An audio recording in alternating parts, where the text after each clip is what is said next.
1982, noong itinatag ang ospital na ito sa probinsya ng Gyeonggi sa bansang South Korea na kilala sa pangalang Gonjiam Psychiatric Hospital.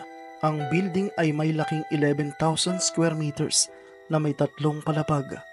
Ngunit pagkalipas ng 14 na taon, July 1996, nagsara ang gusali at iniwan na lang itong abandonado.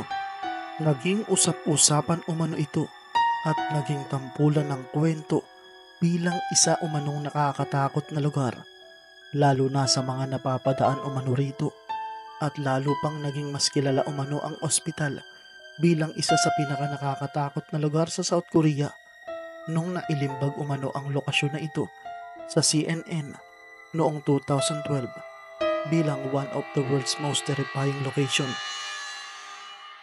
Bagamat ang Gonjiam Hospital ay isa na lamang alaala, hindi pa rin makakalimutan ang mga kwento-kwento dito noon, ang mga kwentong kababalaghan.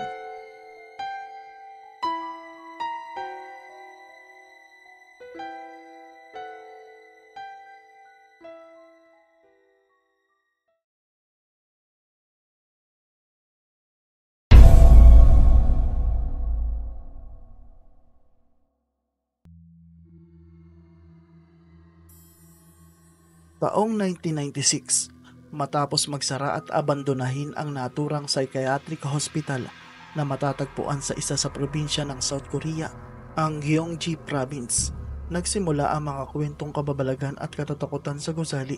At sa tuwing tumatagal ang mga kwento ay nadadagdagan pa ito, lalo na sa malapit sa nasabing lokasyon ng ospital. Tumaas pa ang reputasyon nito bilang isang haunted na gusali nang ito ay isinapelikula noong 2018 na pinamagatang Gonjiam Haunted Asylum. Kaya naman dinarayo ito ng mga nag-ghost hunting at marami ding mga trespassers ang pumapasok sa lugar, kahit na ito ay napapaligiran noon ng mga barbed wires at nakamonitor ng mga security cameras.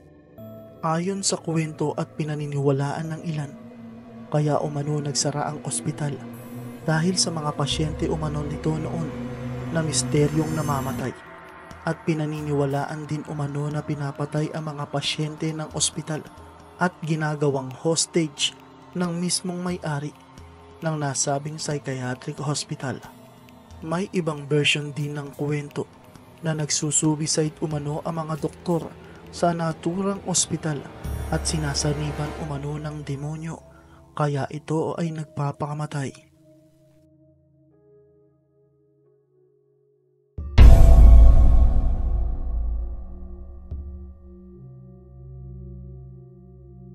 Matapos mailabas ang pelikula noong 2018, ang naturang psychiatric hospital noon ay magiging alaala na lamang dahil ito ay matagal nang giniba at sinira. Tutol din umano ang kasalukuyang may-ari nito ngayon na gawing horror attraction ang nasabing ospital at hindi umano ito nababagay sa lugar. Mariin din namang tinutulan ng dating may-ari ng nasabing psychiatric hospital ang paratang dito na ito ay haunted. Kinasuhan pa nga nito ang gumawa ng pelikula tungkol sa ospital dahil sa maling paratang dito. Ang totoong kwento kaya daw ito nagsara dahil sa pagkalugi nito at kakulangan sa pinansyal.